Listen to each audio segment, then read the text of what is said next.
ലൂമനിലെ ഒരു പ്രധാനിയായ ഹാർമണി കൊബേൽ അവരെന്ന് ഹെലീനയുമൊത്തുള്ള സംസാരത്തിന് ശേഷം പോയ പോക്ക് എങ്ങോട്ടേക്കാണ്? പല ദുരുദ്ദേശത്തോടെയും അവരെന്ന് ഹെലീനയുടെ മുമ്പിൽ നിന്നും മറിഞ്ഞപ്പോൾ ഇരുവരുടെയും വാക്കുകളിൽ ലൂമനിൽ കൊബേലിൻ്റെ എന്തോ ഒരു ക്രൂഷ്യൽ റോൾ ടീസ് ചെയ്തിരുന്നു. എന്തായാലും അവരിപ്പോൾ എത്തി നിൽക്കുന്നത് ഒരു തീരദേശത്താണ്. അടുത്തുള്ളൊരു ടൗണിലെത്തി അവർ പല്ലുതേപ്പൊക്കെ കഴിഞ്ഞ് വണ്ടി എടുത്തു പോകുമ്പോൾ എന്നാൽ സ്ഥലം നോക്കിയാലോ വളരെ ജനപ്പെരുപ്പം കുറവുള്ള ഏതോ ദുരന്തം നടന്ന പോലൊരു വൈബ്. പലർക്കും എന്തൊക്കെയോ അസുഖമുണ്ട്. കൊബേൽ അവിടെ എത്തിച്ചേരുന്ന ഡൈനറിലും അതുപോലെ ചിലർ. ഹാംപ്ടൺ എന്നൊരാളാണ് ആ ഡൈനർ നടത്തുന്നത്. എന്നാൽ അയാളുടെ പെരുമാറ്റത്തിൽ നിന്ന് കൊബേലിനെ പരിചയമുള്ളതായി മനസ്സിലാക്കാം. എന്നാൽ അതത്ര സുഖകരവുമല്ല. ഈ നാട് വളരെ മോശമായല്ലോ എന്നൊക്കെ പറഞ്ഞുകൊണ്ട് കൊബേൽ ഒരു ഉപകാരം വേണമെന്നും അതിവിടെ വെച്ച് പറയുന്നില്ല, ഫാക്ടറിക്കടുത്തേക്ക് വരിക എന്ന് പറഞ്ഞിറങ്ങി കാറും എടുത്ത് പോകുന്നു. തൊട്ടു പിറകെ തന്നെ ഹാംപ്ടണും വെച്ച് പിടിക്കുമ്പോൾ എന്നാൽ അവിടെയും നമുക്ക് വലിയൊരു കെട്ടിടം കാണാം കേട്ടോ. കീറീഗൻ്റെ ലൂമൻ എതർ ഫാക്ടറി എന്നൊക്കെ എഴുതി വെച്ചിട്ട്. അപ്പോൾ ഇതൊരു സാധാരണ സ്ഥലമല്ലെന്ന് ഒരു സൂചന കിട്ടിയിട്ടുണ്ട്. അങ്ങനെ ഒരു വലിയ ഫാക്ടറിക്കടുത്തായി ഇരുവരും എത്തി പരസ്പരം സംസാരിക്കുന്നതിൽ നിന്ന് മനസ്സിലാക്കാവുന്നത് കൊബേലിന് സിസി എന്ന് വിളിക്കുന്ന ഒരു സ്ത്രീയുടെ അടുക്കലേക്ക് എത്തണം. ഒരിക്കൽ സ്വന്തം വീടായിരുന്ന അവിടെയുള്ള അവർ കൊബേലിൻ്റെ ഏതോ ബന്ധത്തിലുള്ളതാണ്. നമ്മളൊരിക്കൽ ഒരുമിച്ച് ജോലി ചെയ്യുന്നവരല്ലേ എന്ന് സഹായം ചോദിക്കുമ്പോൾ എന്നാൽ ആ ജോലിയോടും ഇപ്പോൾ ഇവർ നിൽക്കുന്ന ഫാക്ടറിയോടും ഹാംപ്ടണിൽ നല്ല വെറുപ്പുണ്ട്. കാരണം ഇവരൊരുമിച്ച് പ്രവർത്തിച്ചത് ബാലവേലയായിരുന്നു.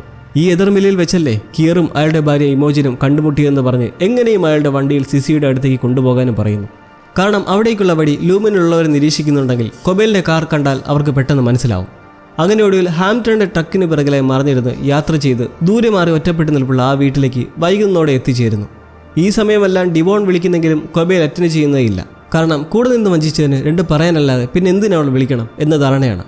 അങ്ങനെ വീട്ടിലേക്ക് കയറുന്ന കൊബേലിനെ സിസി മനസ്സിലാക്കി കയറി പോകരുന്നതൊക്കെ പറയുന്നതിലും അത് വകവയ്ക്കാതെ അകത്ത് കയറി പോകുമ്പോൾ നമുക്ക് മനസ്സിലാക്കാം ഹാർമണി 12 വയസ്സ് വരെ നിന്ന അവരുടെ വീടാണത്. സെലസ്റ്റിൻ, സിസി, കൊബേൽ അവർ മാത്രമുള്ള ആ വീട്ടിൽ കൊബേലിൻ്റെ പഴയ സാധനങ്ങളൊന്നും കാണാത്തതിനെ തുടർന്ന് ആരെങ്കിലും ഇവിടെ വന്നിരുന്നു തിരക്കുമ്പോൾ നോബി അവിടേക്ക് ഫോൺ വിളിച്ചിരുന്നതായി അറിയുന്നു. കൊബേൽ തൻ്റെ അമ്മയുടെ മുറി തുറക്കാൻ താക്കോൽ ചോദിക്കുന്നതിലും സിസി നൽകുന്നില്ല. നിന്റെ അമ്മ അറിയാവുന്ന സകലരും മണ്ണടിയും വരെ ആ മുറി അറിഞ്ഞു തന്നെ കിടക്കുമെന്ന് ശക്തമായി പറഞ്ഞുകൊണ്ട് ഹാർമണി കൊബേലിനെ അവളുടെ കഴിവുകൾ കണ്ട് ഈഗൻ കുടുംബം തിരഞ്ഞെടുക്കുകയായിരുന്നു. അതും ഈ സ്ഥലത്തുള്ള ആ ഫാക്ടറിയിലേക്ക്. അതായിരുന്നു ഇപ്പോൾ കാണുന്ന ലൂമന് മുന്നേയുള്ള പ്രവർത്തനങ്ങളും മറ്റും നടന്നു വന്നിരുന്നത്. കൊബേലിൻ്റെ അധ്വാനശീലത്തിൽ ഈഗൻ പരമ്പര മറ്റൊരു കിയറിനെ കണ്ടു. അങ്ങനെ വിൻ്റർടൈഡ് ഫെലോഷിപ്പൊക്കെ നൽകി അവൾ ഫാക്ടറിയിൽ വളരെ മികവോടെ ജോലി ചെയ്യാനും തുടങ്ങി. ഈ ഫെലോഷിപ്പിനെ പറ്റിയാണ് അപ്പോൾ മുമ്പ് മിൽച്ചിക് മിസ് വാങ്ങിനോട് പറഞ്ഞിരിക്കുന്നത്. എന്നാൽ മറ്റൊരു കിയർ എന്ന പ്രതീക്ഷ വെറും തെറ്റായിരുന്നുവെന്ന് സിസി പുച്ഛിക്കുന്നു. കൊബേലിനെ പ്രതിസ്ഥാനത്ത് നിർത്തി തന്നെ നോബി മാർക്കോ സിസിയോട് നടന്നതിനെക്കുറിച്ച് പറഞ്ഞിരിക്കുന്നതിനാൽ തിരികെ ചെന്ന് മാപ്പ് ചോദിക്കാൻ കൊബേലിനോട് പറയുവാണ്. അവരത് അക്സെപ്റ്റ് ചെയ്യുമെന്ന് പറയുമ്പോഴും അതിനർത്ഥം തൻ്റെ അമ്മയെപ്പോലെ ഈ ലോകം വെടിയുക എന്താണെന്ന് കൊബേലിന് ഉറപ്പുണ്ട്. അമ്മയുടെ മുറിയിൽ കയറാൻ താക്കോൽ എവിടെന്ന് പറയാത്തതെ തുടർന്ന് സിസിയുടെ മുറിയിൽ കയറി പരിശോധിക്കുമ്പോൾ അവിടെ കുറേ ക്ലൂസ് നമുക്ക് കാണാം. ഈ കാണുന്ന 4 ചെറു ശില്പങ്ങൾ കാണുമ്പോൾ നിങ്ങൾക്ക് എന്തായാലും ഓർമ്മ വരുന്നുണ്ടോ? മുമ്പ് ഡിലാന് ഫയൽ പൂർത്തീകരിച്ചതിന് ട്രീറ്റ് കൊടുത്തപ്പോൾ അവിടെ അയാൾക്ക് മുന്നിൽ പെർഫോം ചെയ്തവർ ധരിച്ചിരുന്നത് ഈ ടൈപ്പ് മുഖംമൂടികളാണ്. അങ്ങനെ ഒടുവിൽ ആ സ്തംഭങ്ങൾക്ക് മുമ്പിൽ നിന്ന് തന്നെ താക്കോലെടുത്ത് അമ്മയുടെ മുറിയിലേക്ക് കയറി പറ്റുന്നു. അവിടെ ഒഴിഞ്ഞ ആ കട്ടിൽ കണ്ട് സ്വന്തം അമ്മയെ അവസാനം ഒരു നോക്ക് കാണാൻ പോലും സാധിക്കാത്ത സങ്കടത്തിൽ അവർ മരിക്കും വരെ ഉപയോഗിച്ചിരുന്ന ശ്വസിക്കാനുള്ള ട്യൂബൊക്കെ എടുത്തു വെച്ച് വിതുമ്പുന്നു. നേരെ മിട്ടുന്നത് വരെയും അവരവിടെ തന്നെ കിടക്കുമ്പോൾ തിരികെ പോവാമെന്ന് പറഞ്ഞുകൊണ്ട് അതുവരെയും പുറത്ത് കാത്തുവിടുന്ന ഹാംപ്ടൺ എത്തുന്നു. എനിക്കും നിന്റെ അമ്മ ഇഷ്ടമായിരുന്നെന്നും ലൂമനെ ഏറ്റവും അധികം വെറുത്തിരുന്നത് അവരാണെന്നുമൊക്കെ പറഞ്ഞ് സമാധാനപ്പെടുത്തിയ ശേഷം അയാൾ മൂഡ് മാറ്റാൻ ഒരു ലഹരി എടുക്കുവാണ്. മുമ്പ് നമ്മൾ the girl with the needle കണ്ട എതർ എന്ന ലിക്വിഡ് ഹാംപ്ടൺ കർച്ചീഫിൽ ഒഴിച്ച് മണപ്പിച്ച ശേഷം കൊബേലിന് നൽകുന്നു. അങ്ങനെ ഇരുവരും കുറച്ച് ഫ്രീ മൈൻഡായി കൊബേൽ തിരക്കുന്ന സാധനം ഇവിടെ ഉണ്ടോ എന്ന് സംശയമാണെന്ന് ഹാംപ്ടൺ പറയുന്നതിന് പിറകെ എന്തായാലും സിസി അതെടുത്ത് കളയാനോ ആർക്കെങ്കിലും കൊടുക്കാനോ വഴിയില്ലെന്ന് പറഞ്ഞ് വീടിൻ്റെ പിറകിലുള്ള ഒരു നിലവറയിലേക്ക് കയറി തപ്പുമ്പോൾ അവിടെ ഉണ്ട് കൊബേലിൻ്റെ പല സാധനങ്ങളും. ഈഗൻ പരമ്പരയിലെ വനിതാ CEO ആയിരുന്ന മിർട്ടിൽ ഈഗൻ പെൺകുട്ടികൾക്കായി നടത്തിയിരുന്ന സ്കൂളിലെ സ്റ്റുഡൻ്റ് ആയിരുന്നു ഹാർമണി എന്ന് മനസ്സിലാക്കാം.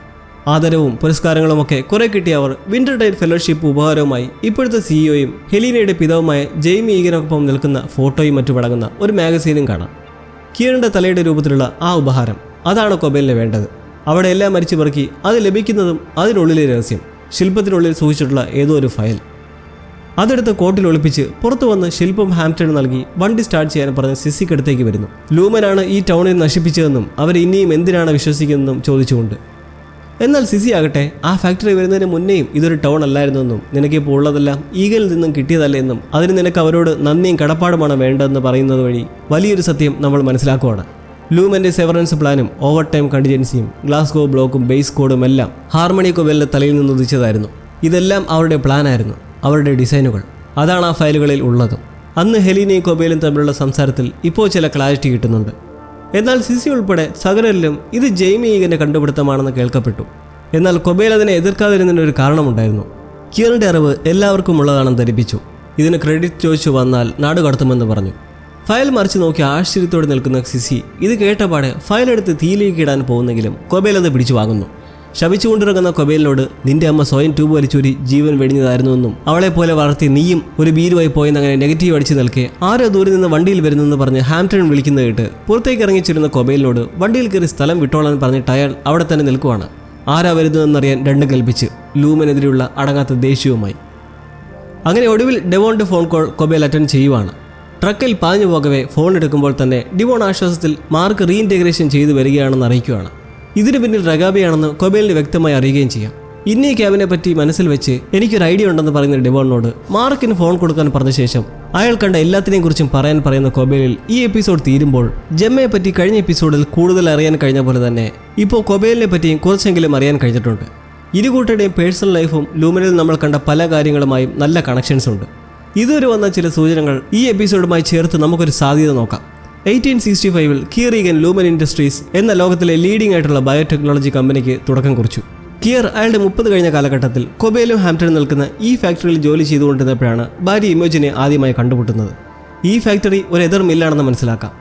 ഇതൊരു അമേരിക്കൻ സിവിൽ വാർ കാലഘട്ടമായിരുന്നതുകൊണ്ട് തന്നെ ആ സമയത്ത് അനസ്തേഷ്യ നൽകാൻ സാധാരണയായി ഉപയോഗിച്ചിരുന്ന എതറുടെ ഉൽപ്പാദനത്തിനായി ഒരു ചെറിയ എതർ ഫാക്ടറി നിർമ്മിച്ചു.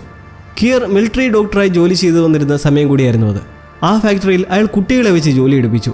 അങ്ങനെ 75 കൊല്ലത്തെ CEO പദവി ഉപേക്ഷിച്ച് കിയർ ഓർമ്മയായ ശേഷം ലൂമൻ എന്നുള്ളത് ലൂമൻ ഇൻഡസ്ട്രീസായി മാറി. അയാളുടെ മകൾ മിർട്ട് ലീഗൻ 3ാം CEO ആയി തലപ്പത്തെത്തിയപ്പോൾ അവർ പെൺകുട്ടികൾക്കുള്ള മിർട്ട് ലീഗൻ സ്കൂൾ ഫോർ ഗേൾസിന് രൂപം നൽകി. ഏത് നമ്മുടെ ഹാർമണി കൊബേൽ പോയ സ്കൂൾ. അങ്ങനെ ഒടുവിലിപ്പോൾ ജെയ്മി ഈഗൻ ലീഡറായി 2003 മുതൽ സേവനം അനുഷ്ഠിക്കുമ്പോൾ അയാൾ കൊബേലിൻ്റെ വിൻ്റർ ഫെലോഷിപ്പിന് ശേഷമായിരിക്കണം തലപ്പത്തെത്തിയത്. കാരണം കൊബേൽ കണ്ടുപിടിച്ച സെവറൻസ് പ്രൊസീജിയറിൻ്റെ ക്രെഡിറ്റ് അയാൾക്കാണല്ലോ.